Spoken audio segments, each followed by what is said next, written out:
In the previous video, we talked about some ways that we can show graphically the difference in consumption bundles at consumer optimums when we have changes in the price of a good. And then separately, we showed how we can show changes in income. Something that's worth noting is that if we have a change in the price of either good or both, that's going to change our real income, our relative purchasing power.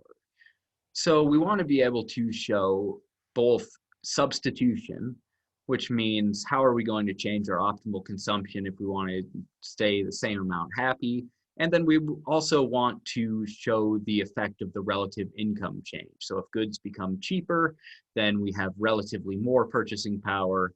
If goods become more expensive, we have relatively less purchasing power. Right?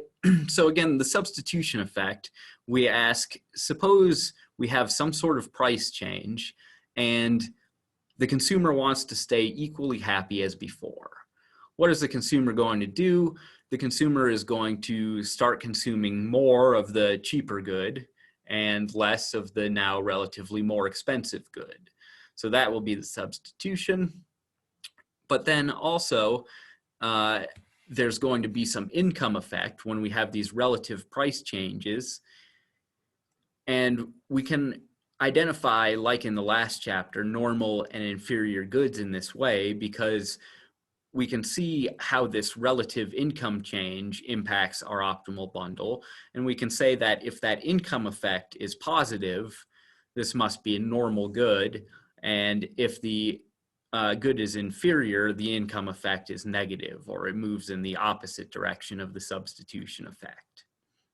All right, this is because for an inferior good, when we get more income, we're going to buy less of the inferior good. So the income effect will be negative for an inferior good.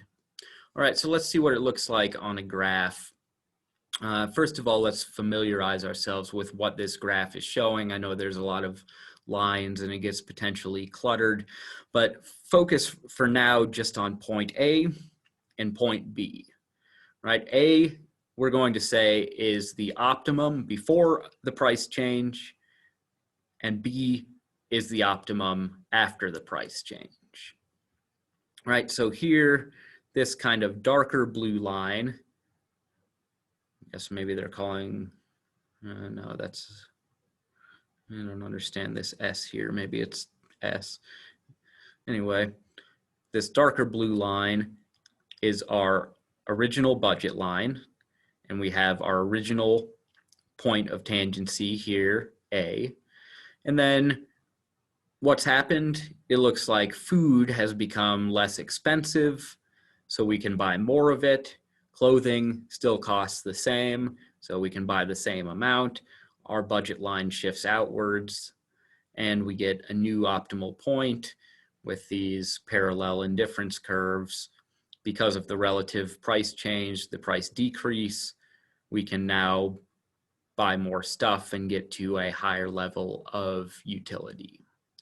Right, so A on U1, B on U2 is the total change. All right, so now we're going to decompose that into the substitution effect and the income effect. The substitution effect asks, if we want to stay the same amount happy, suppose we didn't want to change our utility at all, how could we change our consumption to stay on the same indifference curve? Well, food is now cheaper, so we know that our substitution is we're going to buy more food and less clothing. So that's what we're seeing here. Graphically, what we can do is, here's our new price ratio, ultimately leading to the new optimum B. What we can do is find the point of tangency between that new price ratio and our original indifference curve. So that's what point D is showing us. Right, I do wish these budgets were a little bit more clearly labeled, but this one, tangent to point A, is our original budget. This one is our new budget. And then this one, this kind of lighter one, tangent to point D, is showing us at this new price ratio, what is the point of tangency on the old indifference curve? Or in other words, if we, at the new prices, wanted to stay the same amount happy, where is that optimum? We know the optimum is going to be a tangency between the MRS and the price ratio, so we have to find where the new price ratio is tangent to the old indifference curve. Okay, that's our substitution effect. We want to stay on the same indifference curve at the new prices. How do we do it? We superimpose the new price ratio tangent to the old indifference curve, and we find point D. This shows us that to stay the same amount happy, the consumer will substitute more food, less clothing. All right, from point D, the remainder of the total effect is our income effect. This is showing us, all right, if we wanted to stay the same amount happy, we could consume this point D, and that would be our optimal point at the new price ratio. But we don't have to settle for only that level of happiness or that level of utility. We can achieve a higher level of utility. How can we do it? Well, here is our, given our income, right, at this superimposed point D, we're not spending all of our income. We're just staying the same amount happy, which is relatively cheaper. We can tell that because this budget constraint is lower, so we must have lower income or lower expenditures there. Here, higher budget, higher income. How are we going to spend that additional relative income? Our real income has changed because one of the goods is cheaper. We're going to substitute from point D, which we found in the substitution effect, to our final point. All right, so most of the work really, I think, is in finding this substitution effect, at least graphically, right? Because you have to have your original point, you have to have your new point, and then you have to superimpose your budget in order to find this substitution point given the new prices. All right, here's our new price ratio and what the budget would be superimposed there. We get to point D for substitution. We know this is where we end up, so this is the income effect. As we said, that income effect is going to be negative for an inferior good. So let's take a look at that. This is the same general idea. We have original point A. We have our new optimum point B that results from a decrease in the price of food such that we can afford more food. So because we can afford more food, we can substitute away from this original optimum. So if we want to stay the same amount happy, we need to find, here's our new price ratio given by our new budget line. Let's superimpose that so it's tangent to our original utility. We can find where on our original utility we should be consuming at the new prices. That's point D. So the shift from A to D is our substitution effect.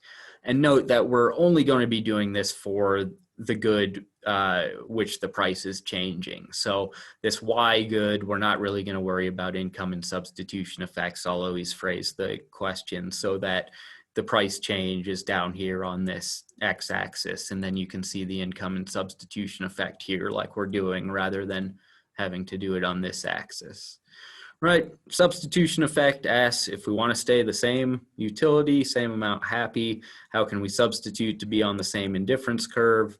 Here's our new price ratio, there's our new optimum, right? And then our income effect, now because food is relatively cheaper, we can buy more stuff, our real income has increased. If food is an inferior good, then we actually end up at a point where we're consuming less food than where our substitution point would have been. If we wanted to stay the same amount happy, we just buy more of the cheaper good. But because food is not inferior, once we have this relative income increase accounted for, we're going to start shifting away from food and back towards clothing. Right? Food is probably not a great example of an inferior good because you need it. nonetheless, that's how it's going to work. All right, so that is our income and substitution effect. Really, I guess first substitution effect and then income effect. Let me know if you have any questions.